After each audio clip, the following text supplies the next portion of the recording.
Ce petit communiqué s'adresse aux personnes intéressées par les créations de l'atelier de la lainière.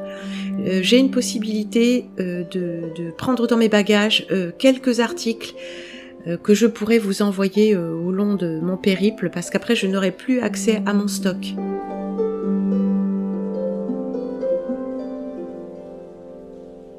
Très chers amis, bonjour.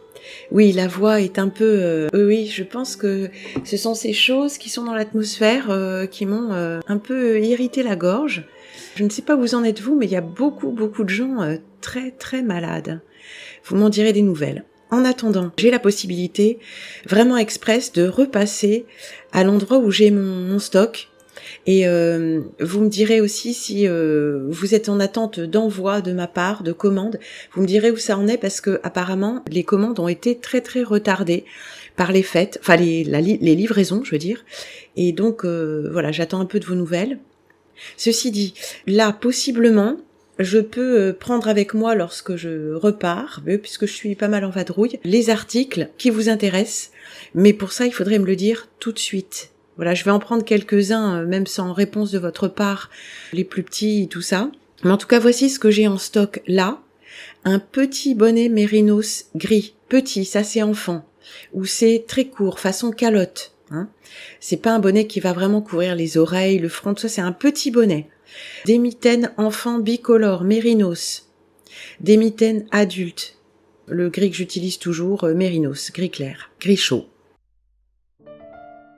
2 paires de mitaines dentelle, laine peignée, vert lichen. Alors elles paraissent comme ça étroites, mais elles se moulent sur le poignet. Voilà. Un bonnet fantaisie, alpaga, vert doré. Un châle, alpaga, couleur bicolore, parce qu'entre-temps apparemment ils auraient changé leur gamme couleur, enfin je ne sais pas exactement, bicolore, même si ça se voit peu, brume maritime, gris bleu vert pour le haut et une dominante un petit peu plus verte pour le bas.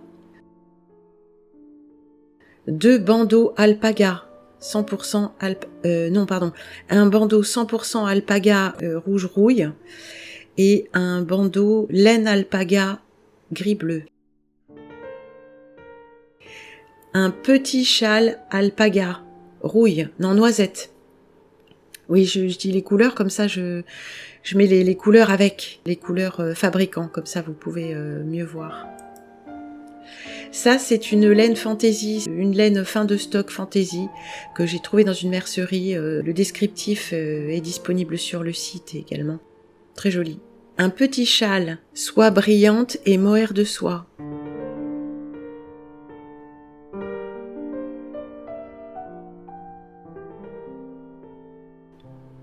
Un petit châle 100% alpaga, bicolore vert mordoré.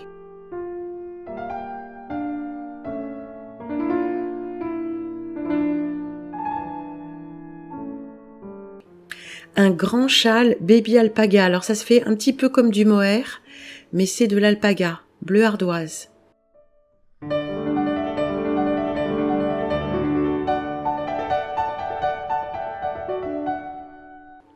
Des mitaines, alors de gauche à droite, c'est dentelle de mohair rose, on les trouve sur le site, mohair bleu changeant et mohair plutôt baby alpaga, il me semble, vert mordoré, avec pouce, les autres sont sans pouce.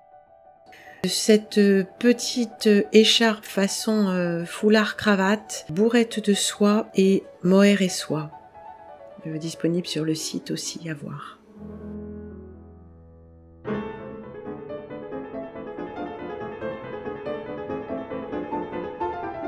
Et puis ce somptueux châle bicolore, rose et rose très pâle, bourrette de soie et mohair et soie.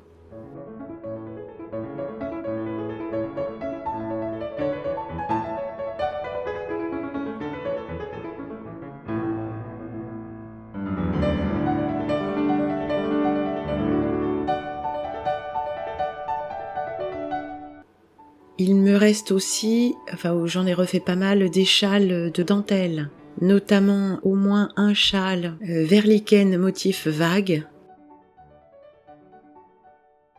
un petit châle même motif, mais plus petit,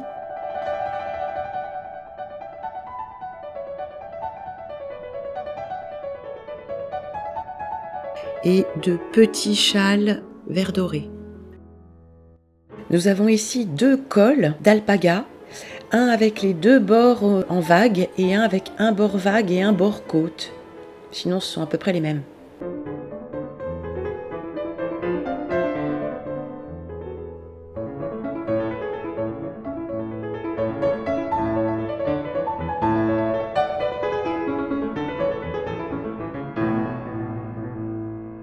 Je vous rappelle que les prix sont pour l'instant considérés comme une participation aux frais de production, comprennent la fourniture et l'envoi.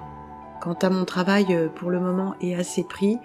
Il ne peut pas être considéré comme du travail, c'est du travail bénévole. Et ça va dans la caisse de l'association dont je vous reparlerai. Et de toute façon, il faut que vous vous rendiez compte qu'avec des prix pareils, je ne pourrais pas avoir une activité formellement professionnelle, parce qu'il y a aussi des frais sur le travail, et que de toute façon, le prix à l'heure ne rentre pas dans le cadre d'un travail rémunéré à un taux correct. Donc pour l'instant, ça se passe comme ça. Et s'il me fallait, entre guillemets, en vivre, déclarer, enfin tout ça, que ce soit pas dans ce cadre associatif plus ou moins souple, eh bien les prix seraient certainement plus élevés et je devrais revoir toute ma grille tarifaire d'une manière ou d'une autre. Et ça va peut-être être le cas.